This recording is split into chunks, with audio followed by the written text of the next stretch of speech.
yo te he hecho muchos cartones sobre varios temas, Sí.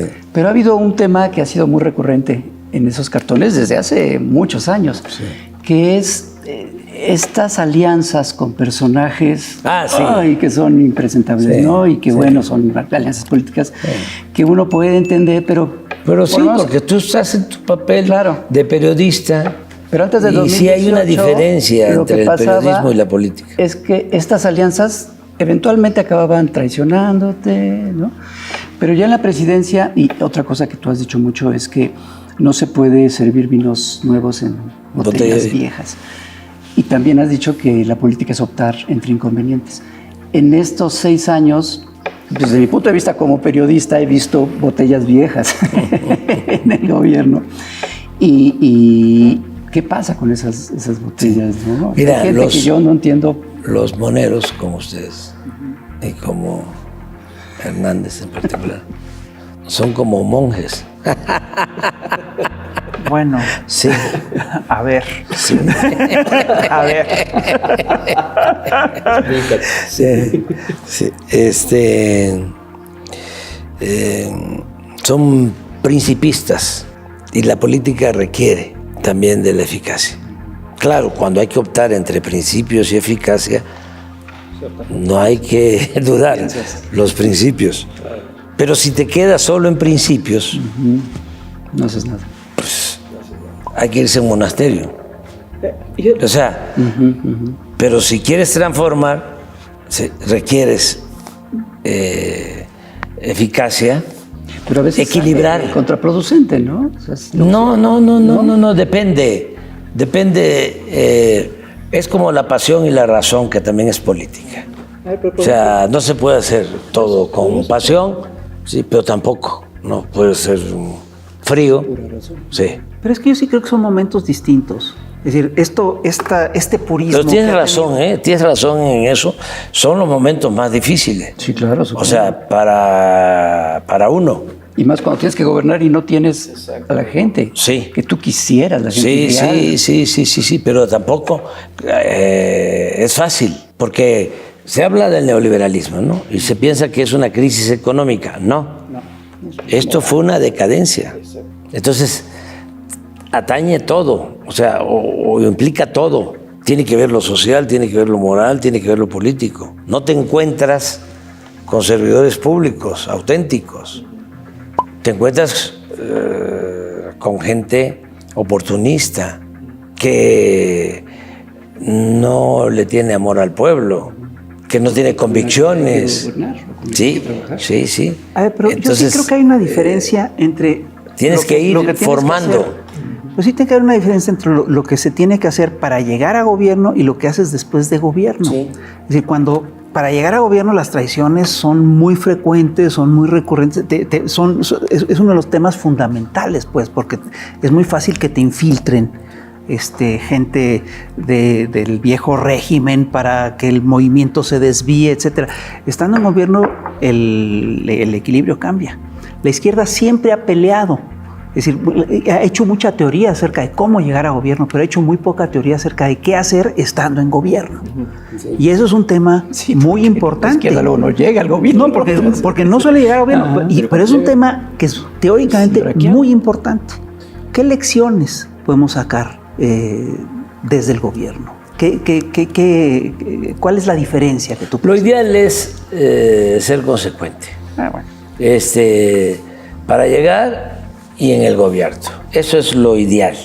Bueno, hay unos que llegan y son consecuentes robando después. Pues, no, es que en la izquierda hubo un tiempo que se decía que para llegar al gobierno era como tomar y tocar el violín. Claro.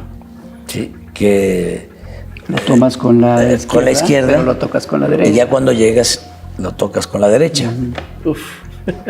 Eso estaba muy de moda. Estaba en o eso de que prometes núcleo duro. Prometes no empobrece. Sí. Por eso dicen que tú te la pasas en campaña, porque no entienden que realmente lo que uno dice en campaña, pues es lo que uno va a hacer. Entonces, estaban acostumbrados a prometer lo que fuera. Exacto. Y eso nos lleva al tema de cómo ¿cómo se le hace para dejar en buenas manos, no solo en buenas manos, sino qué se necesita después de que un dirigente como tú pues, se retira para mantener, para que sobreviva este movimiento, para que se refuerce, para que no caiga en viejos vicios? Bueno, ya se ha avanzado mucho. Aquí hay elementos buenos, ¿no? Primero, lo que hablábamos de la revolución de las conciencias, que eso es importantísimo. El que se avance haciendo conciencia de manera colectiva, que no sea solo una vanguardia la que toma conciencia para llegar al poder y transformar, sino que sea todo un pueblo. Ese es el fenómeno mexicano. Sí. O sea, porque aquí fue una politización masiva. Exactamente. Reforzada con las mañaneras. Sí, pero venía de tiempo atrás, o sea, de muchos años atrás. Y ligada a su historia, a la historia del país. Muchísimo tiempo atrás, en la que participó muchísima gente, millones de mexicanos. O sea, se entendió de que era importante la concientización.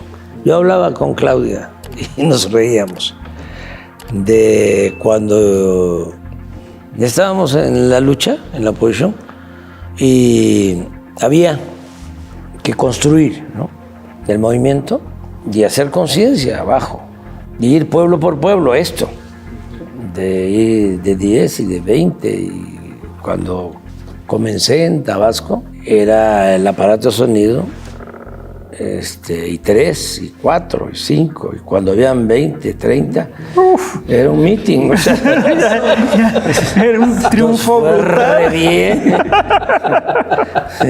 Y era subirse a los camiones urbanos a vocear y hablar ahí.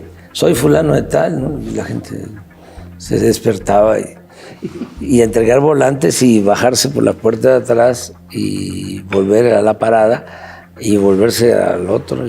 Y una de las cosas de las que me siento más orgulloso es que un camión, así, una arenga breve, que cada quien viene pensando en lo suyo, ¿sí?, me gané un aplauso.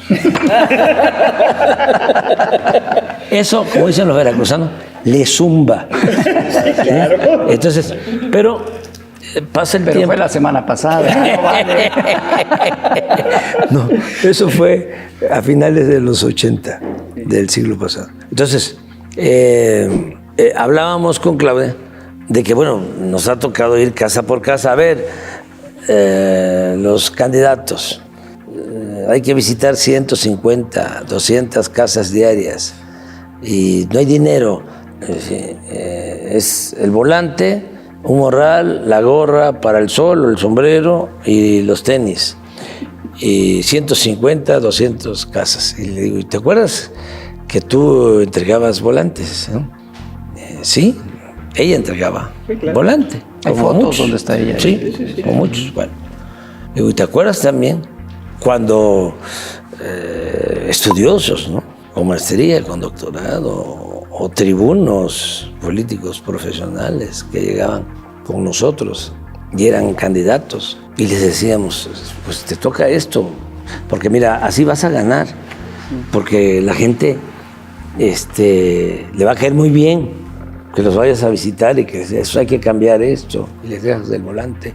No te tardes mucho, porque si no, no vas a cumplir con tu meta, no vas a acabar. Porque siéntase, te voy a tener un simpatizante en la familia, siéntese, tómese algo,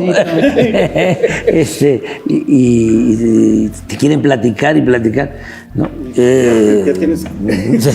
No, es así, ¿no? Pero nos encontramos algunos que decían, bueno, sí, está bien, pero yo doy para más. No. ¿De veras? Sí, yo doy para más. O sea, como dicen, ¿cómo voy a ir a...? ¿Cómo casa por casa? ¿Cómo uno por uno? ¿Cómo? Entonces, esa mística, ¿sí?, pues sí, es indispensable, o sea, es fundamental. Entonces, todo eso fue generando un cambio de mentalidad y una politización que lleva a que hay millones de mexicanos conscientes. Mira lo que pasa con las revoluciones que nosotros queremos tanto, ¿no? Que no olvidamos. Como fue una vanguardia la que triunfa y el pueblo sigue pensando igual, se echa a perder la vanguardia, se acaba todo. Que el 2 de junio yo creo que fue, yo pensaba ese día, el 2 de junio, que ese día iba a ser una buena prueba de qué tanto sí hubo ese cambio de conciencia y qué tanto seguían siendo influyentes los medios corporativos. Sí. Y el resultado pues, ahí está. Sí. Fue un referéndum, o sea, una consulta sobre el grado de conciencia de nuestro pueblo, ¿no? Y fue algo excepcional. Y se consiguió la mayoría y otra vez con sus reglas. Sí. La mayoría calificada. Entonces, contestando tu pregunta, continuar con eso, ¿sí? Que eso es muy importante. Luego, otra cosa, bueno, la decisión que tomó la gente, que es otro ejemplo. O sea, yo hubiese aceptado a cualquiera de los compañeros que participaron en las encuestas. O sea, yo estaba preparado para eso. Decidido a no influir, a que se acabara el dedazo, ¿sí? Y que todos participaran y apoyar al que saliera. Y resulta que la gente supo. Y la gente supo, porque hubo algunos... Supo hacerlo, bueno. Pero luego lo decide el pueblo. Sí. Entonces, ¿cómo es que dudas, ¿sí?, sobre la sabiduría del pueblo? ¿Cómo te atreves ¿sí?, a pensar que el pueblo no está preparado para la democracia? O sea, necesitas estar muy perdido, muy enajenado. Entonces, la gente, el nivel de conciencia de la gente, en este caso, una muy buena dirigente va a ser una muy buena presidenta. O sea, eso me tiene muy contento. De todas formas, hay algo en lo que ustedes pueden ayudar, sobre todo tú. Caray. Que ya lo estás haciendo, has venido ayudando mucho. Hay que seguir imprimiéndole principios, sí, claro, al movimiento, porque eso es lo que protege. Y además van a venir eso es lo que protege, porque es muy grande ya. Sí, claro. Es muy grande y es diverso. Se tiene que mantener el equilibrio. Exacto. Sí. Entre principios y eficacia. Que no se vuelva pura eficacia, o sea, que no sea el pragmatismo, o sea, que no sea la lucha del poder por el poder, ¿no?, lo que termine por imponerse, porque se acaba. Entonces, sí es importantísimo la escuela. No estamos no estoy pensando solo en las aulas. Sí. La formación. La formación. Pero los jóvenes. Sí, aquí hay una cosa que me preocupa. Los procesos de transformación son por su propia naturaleza muy frágiles. Se pueden echar a perder por muchas cosas, por traiciones, por contragolpes, pero también se echan a perder porque son producto de contradicciones muy serias y las propias contradicciones lo echan a perder. La única manera que hay para salvar esto es efectivamente la formación, ¿no? Es lo único que queda. Sí, y no es fácil. No. Porque es mucha la tentación del poder. Sí, dinero. O sea, el poder se dice obnubila, ¿no? En mi barrio le decimos de otra manera, sí, pero bueno. Obnubila, o sea, atonta, sí, a los inteligentes y a los tontos los vuelve locos. Entonces, si no hay principios, si no hay ideales, entonces eso es lo que se tiene que hacer. Y no es fácil porque hay ejemplos de gente consecuente durante mucho tiempo y de repente, sí, por el poder, ocurre que la misma izquierda traiciona con por facilidad. El dinero, Pero la gente sí lo tiene muy claro. Ahorita que dijiste de la encuesta interna de Morena para decidir. Habían participantes pues, muy famosos que uno creería que estarían, y la gente sabía quién era parte del movimiento y quién no tanto. Y los resultados sí fueron... Sí, pero en general, o sea, acá triunfa, vamos a verlo en lo cuantitativo. Creo que el promedio del triunfo en la interna de Claudia fue como 8%. Pero el promedio de triunfo en la constitucional fue 30, ¿no? Sí.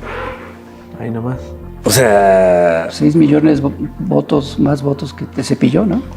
sí, muchísimos más votos. 5.9 millones. Eso quiere decir que el movimiento sigue en ascenso, ¿no?